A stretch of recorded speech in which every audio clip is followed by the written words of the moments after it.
انبغى إلى تنظيم مسابقة دينية على مدار 5 سنوات كما ذكرت في تجويد وترتيل القرآن الكريم.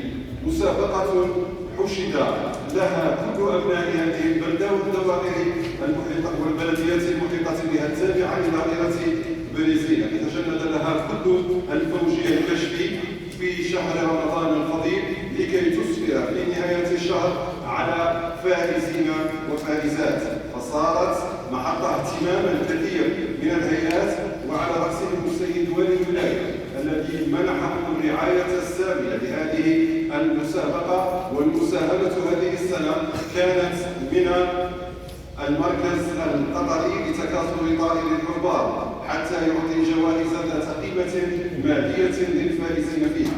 فمن هذا المنبر نتوجه بتحية كشفية إلى فوج المجد الكشفي كل باسمه وجميل واسمه حتى من غاب عنا رسمه في هذا اللقاء.